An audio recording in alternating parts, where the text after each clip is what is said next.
The first time that it went through, it had 35 Indigenous partners who were equity owners in that, and that has to be the starting point for any new project.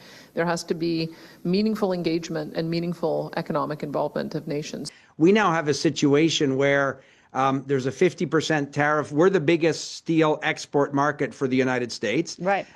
We have a 25% tariff. There's a 50% tariff when we want to sell something into the United States. So when Trump announced a 35% tariff on Canadian goods unless a new deal was reached, Ottawa had no real response. No defense, no clear stance, just delay after delay in desperate trade talks. And that's when Alberta moved. They didn't wait. They didn't ask for permission. They signed and launched a multi-billion-dollar oil pipeline deal with the U.S. No federal approval, no consultation. Premier Danielle Smith made it clear, we're done asking. We act now, for our people, for our future. It should give us pause that we, in Eastern Canada, are overly reliant on oil that either has to come by way of the United States or has to be shipped in from overseas. A new mega pipeline, capable of transporting 800,000 to 1 million barrels per day, is now underway. For many, it's more than a project. It's Alberta's declaration of economic independence. Alberta has lost over $17 billion annually due to canceled projects like Keystone XL, Northern Gateway, and Tech Frontier, most blocked or neglected by Ottawa.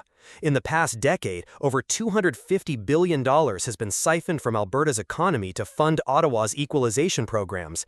You can't beat up on the economy that is the driver of the entire economic engine of the country and expect that you're still going to be able to meet all of your promises. Despite making up only 11% of Canada's population, Alberta contributes 14% of the national GDP. Yet when Alberta needed support to export its oil, Ottawa looked the other way. This pipeline won't follow the traditional route into the U.S. Instead, it heads west to Prince Rupert or Kitimat, where oil will be shipped directly to Asia and Europe. And the best part? No federal approval needed. The project is a private venture with international partners from the U.S., Japan, and South Korea. No legal bottlenecks, no political delays. Alberta has already built the logistics backbone: railways, trucking systems, compression stations, port terminals, and digital infrastructure, all operated independently of Ottawa. This isn't a protest, it's execution. This time, Alberta has committed $3 billion in equity shares to Indigenous communities. They're not just included for optics, they have profit-sharing rights, voting power, board representation, and environmental oversight. When we do polling, we find that well over 70% in most jurisdictions support the idea of us supporting each other and building energy infrastructure. And so that's what we're going to work towards. This is real participation, not a token gesture. And for the first time, many Indigenous leaders feel this is a deal that respects their sovereignty too. Alberta has formed strategic partnerships directly with U.S. states and other provinces. With Montana and Idaho, energy infrastructure and technology exchange. With Ontario, synchronizing heavy industry supply chains. With Japan and South Korea, securing long-term energy contracts. Meanwhile, Ottawa is still hosting reconciliation summits and publishing unread climate policy reports. Alberta, in contrast, is building, trading, winning. Alberta is no longer just a resource province. They're a self-sustaining economy within a broken federation. This pipeline isn't just infrastructure, it's a message. A message that says, if Ottawa won't help, at least don't stand in the way. Because Alberta isn't waiting anymore. They're not rebelling, they're redefining their future. And they end with a bold warning to the federal government. Alberta's just getting started, and Ottawa better keep up or get left behind. I have no problem, but I don't trust President Trump as far as I can throw him. He constantly changes his mind. It's you just don't know who you're dealing with.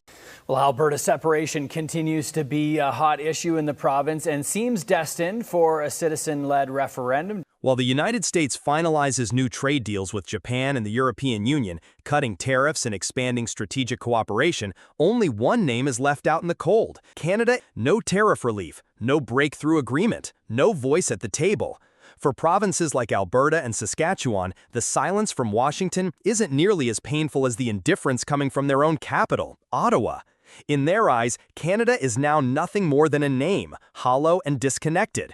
And if nothing changes, they may be the first to walk away from the federation they once helped build. Alberta and Saskatchewan have had enough. As the economic workhorses of Canada, especially in oil and gas, they've been treated like Ottawa's ATM, constantly contributing but rarely consulted. We will only sign a deal that's the right deal, that's a good deal for Canada. We're representing Canada, we're standing up for Canada, The United States and Canada can do many good things together. When the U.S. offered the EU and Japan tariff deals as low as 15%, Canadian exports still faced a looming 35% rate, especially on critical goods like automobiles, steel, and softwood lumber. For Alberta, which accounts for over 70% of Canada's oil production, it's not just unfair, it's strangling. And what's worse, Ottawa is silent. Alberta recently passed the Sovereignty Act, granting the province power to ignore federal laws deemed harmful. Another bill lowered the threshold for triggering a referendum from 640,000 signatures to just 177,000. I take that seriously, and I hope that the federal government takes that seriously. Smith believes separatist sentiments were created by Ottawa. She argues it's up to the federal government to fix it, pitching proposals like coast-to-coast oil and gas shipping access. While the government hasn't officially announced a vote, the Alberta Prosperity Project claims to have collected over 250,000 signatures. Verified or not, the message is crystal clear. If Ottawa won't listen, Alberta will speak for itself. Meanwhile, Saskatchewan hasn't gone as far, but the winds of change are stirring. Talk of greater autonomy is getting louder. Western businesses are growing impatient. More companies in energy, logistics, and construction are relocating to U.S. border states like Montana and North Dakota. A CEO in Calgary put it bluntly, "We're already operating like we're part of the U.S. economy. Ottawa just makes things harder."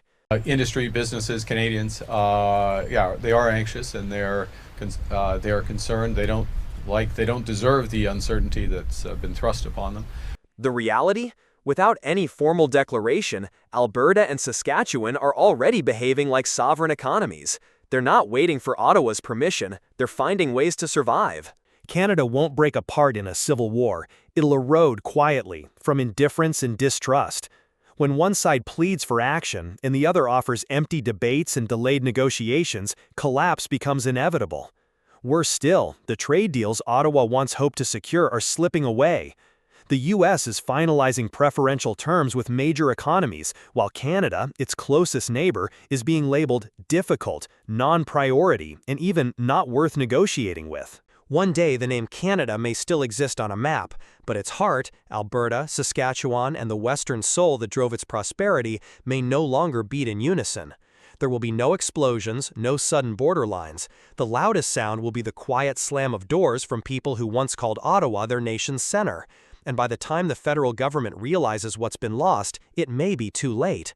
Because sometimes a province doesn't leave simply out of rebellion, but because no one ever fought hard enough to make them stay. What if we don't get a deal with Trump by Friday? What else might Trump do if we don't reach a deal? Might he add additional tariffs to other sectors and other industries? That's what prompted him saying, well, then you're not a real country. You're a 51st state. So now we have to act like a real country. And a real country can defend itself. This is an insult, one furious premier declared after hearing the news of the latest U.S.-EU trade agreement. Saskatchewan, Alberta, Ontario, once restrained in their criticism, are now united in frustration. They are no longer waiting for Ottawa's explanations. They want answers. They want action. They want to know, how did Canada, America's largest trading partner, get sidelined and treated like a second-tier country? I got a problem with one person, and that's Donald Trump down there. The premiers are no longer hiding their disappointment. They now openly criticize the federal government for being soft, slow, and completely reactive.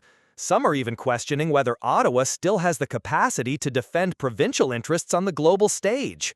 As Canadian provinces struggle to rebuild from economic disruption, the U.S. has already sealed trade deals with Japan and the European Union.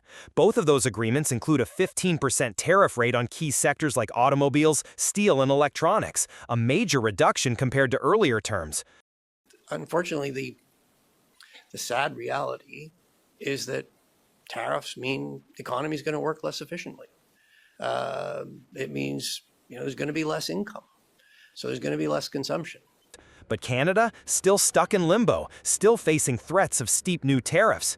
President Trump has made it clear, either Canada accepts the deal on my terms, or there will be no deal at all. And if there's no deal, Canada will pay the price. Back in Ottawa, the federal cabinet scrambles behind closed doors. But instead of solutions, they're asking each other questions. What if we don't get a deal? What will Trump do next? Will there be another round of tariffs?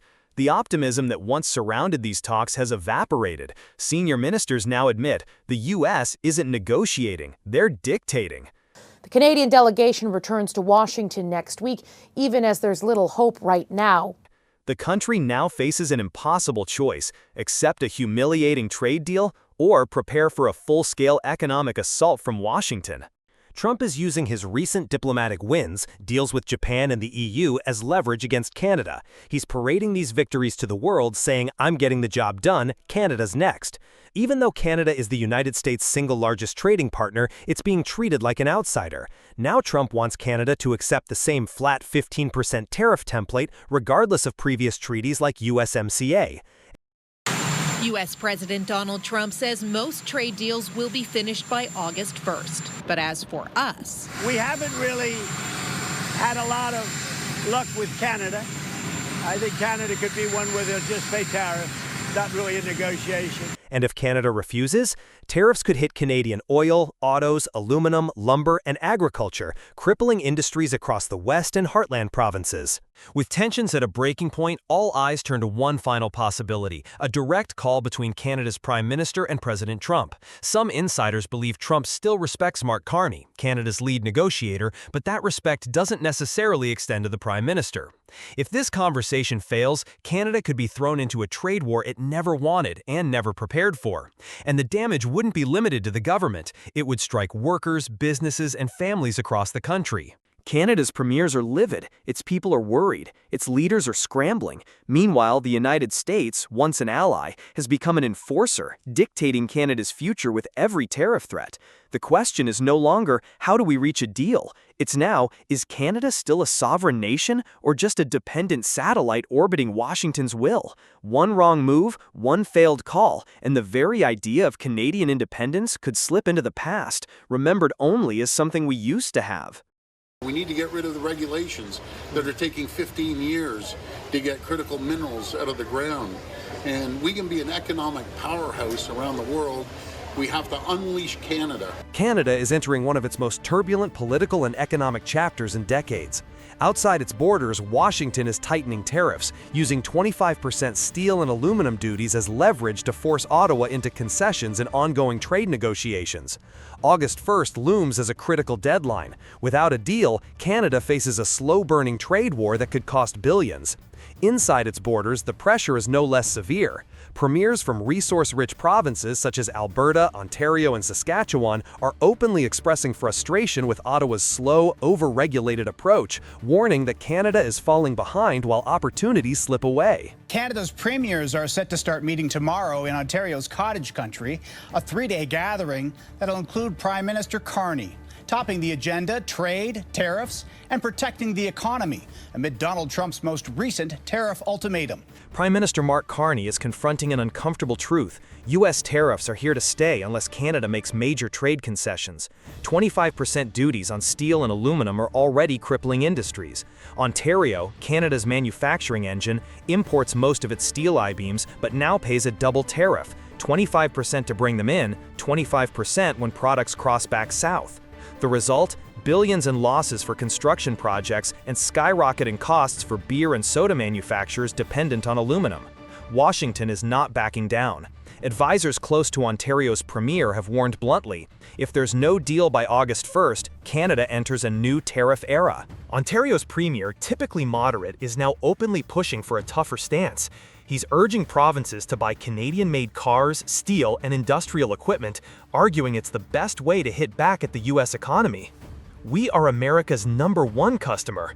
We buy more U.S. goods than Japan, China, Korea, the UK, and France combined. They need us more than we need them. But Ottawa's approach remains cautious, favoring negotiation over confrontation, creating a growing rift between federal and provincial strategies. Prime Minister Mark Carney about the state of trade talks with U.S. President Donald Trump. This meeting was to be taking place during the week that Canada and the U.S. were finalizing a new trade deal, as Carney and Trump had agreed to during the G7 summit. While Carney talks about national unity, Western premiers are moving ahead on their own. Danielle Smith, Alberta, has blasted Ottawa for wasting decades and hundreds of billions by blocking energy pipelines and over-regulating natural resource projects. Alberta is now quietly negotiating direct energy deals with the U.S., effectively bypassing federal oversight. Scott Moe, Saskatchewan, echoes Smith, demanding streamlined mining regulations, pointing out that it currently takes 15 years to get critical minerals out of the ground. Even Doug Ford, Ontario, who often supports Ottawa, has shifted. We need to unleash Canadian industry or we'll be left behind. This isn't just rhetoric. It signals a growing provincial bloc willing to take independent action, undermining Ottawa's claim of a united Canada. Premiers are also outmaneuvering Ottawa by building real economic partnerships with Indigenous communities. Alberta has committed $3 billion in equity stakes and millions for training and scholarships to secure Indigenous support for energy projects. Ontario is following suit, calling this a golden opportunity for genuine reconciliation. Alberta independence is the elephant in this room. Do you support Alberta exiting Canadian Confederation and becoming a sovereign nation? Well, the Premier insists this panel isn't about separation, but some say it is about giving separatists in her party a chance to be heard. While Ottawa still talks about reconciliation for political points, provinces are offering real ownership and shared profits, flipping decades of mistrust into collaboration. Canada is now squeezed from two sides. Externally, U.S. tariffs threaten to